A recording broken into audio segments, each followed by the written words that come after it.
வணக்கம். நீங்க எப்போவாச்சும் ஹாஸ்பிடல்ல போகும்போது, உங்களுக்கு கிடைக்கிற ஒவ்வொரு ட்ரீட்மெண்ட்டுக்கு பின்னாடியும் எவ்ளோ பெரிய அறிவியல் இருக்குன்னு யோசிச்சிருக்கீங்களா? இன்னைக்கு நாம நர்சிங் ரிசர்ச் அப்படிங்கிற அந்த பவர்ஃபுல் சயின்ஸ பத்தி தான் பார்க்க போறோம். அது எப்படி நம்ம ஆரோக்கியத்தை ஒவ்வொரு நாளும் இன்னும் பெட்டரா மாத்துதுன்னு தெரிஞ்சுக்கலாம் வாங்க.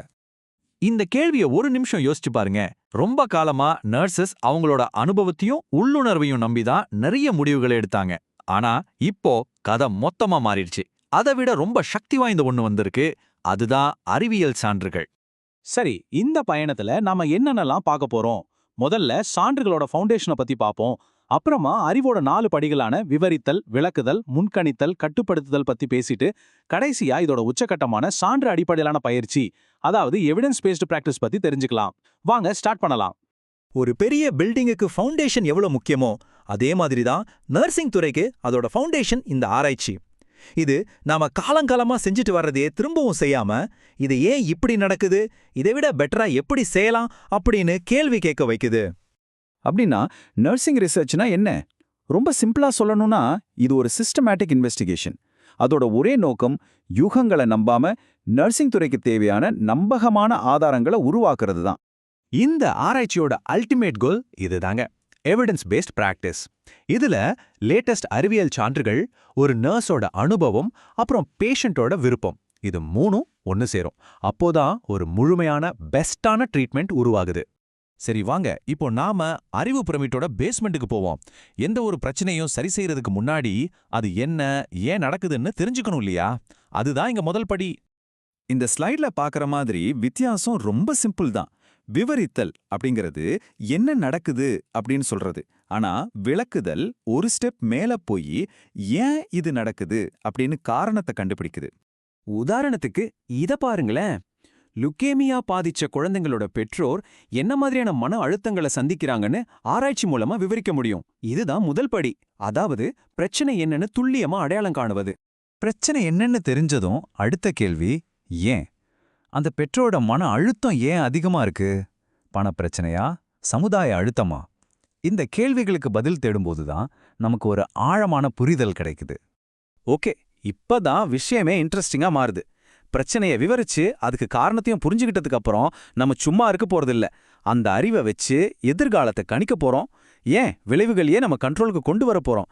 இதுதான் ஆராய்ச்சியோட உண்மையான பவர். முன்கணிப்புங்கிறது என்ன நடந்தா என்ன ஆகும்னு சொல்றது. ஆனா கட்டுப்பாடுங்கிறது நமக்கு வேண்டிய ரிசல்ட் வரணும்னா என்ன செய்யணும்னு கேக்குறது. இங்க தான் நம்ம ஆட்டத்தையே மாத்துறோம்.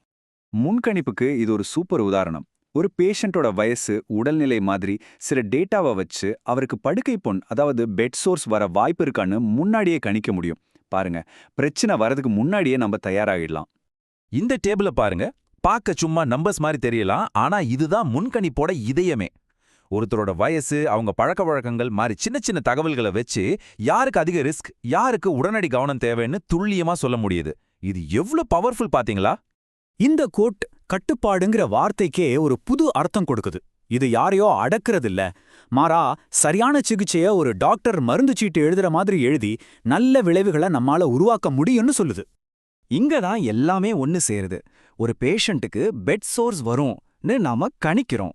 அதை தடுக்க ஒரு ஸ்பெஷல் மெத்தைய பரிந்துரைச்சு அந்த விளைவை நாம கட்டுப்படுத்துறோம்.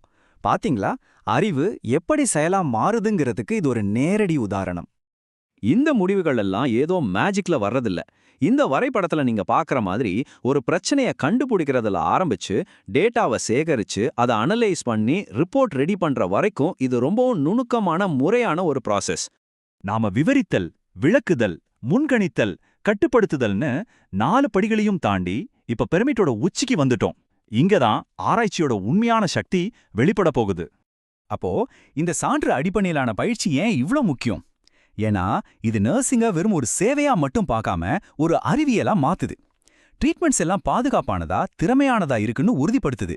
எல்லாத்துக்கும் மேல பேஷண்ட்டுக்கு சிறந்த ரிசல்ட்டை தருது. ஆனா இங்கதான் ஒரு அதிர்ச்சியான உண்மை இருக்கு. ஒரு புது ரீசர்ச் கண்டுபிடிப்பு நம்மள மாதிரி சாதாரண மக்களுக்கு ஒரு ட்ரீட்மெண்ட்டா வந்து சேர சராசரியா 17 வருஷம் ஆகுதாம். நம்ப முடியுதா? இது ரொம்ப பெரிய, ஏத்துக்கவே முடியாத ஒரு தாமதம். கடைசியா ஒன்னு சொல்லணும்னா, நர்சிங்கிறது அறிவியலும் இரக்கமும் ஒன்னு சேர்ற ஒரு புள்ளி. ஆராய்ச்சி அந்த அறிவியலை கொடுக்குது. அதன் மூலமா நர்சஸோட இரக்கமும் கவனிப்பும் ரொம்ப திறமையா பேஷண்ட்ஸை போய் சேருது. நான் உங்களை ஒரு முக்கியமான கேள்வியோட விட்டுட்டு போறேன். ஒரு ரிசர்ச் கண்டுபிடிப்புக்கும் அது நம்ம பெட் சைடுக்கு வர்றதுக்கும் நடுவுல இருக்கிற இந்த 17 வருஷ கேப்பை நம்ம எப்படி குறைக்க முடியும்? இதுக்கான பதில் நம்ம ஒவ்வொருத்தரோட ஆரோக்கியத்தையும் நேரடியா பாதிக்கக்கூடியது. யோசிச்சு பாருங்க.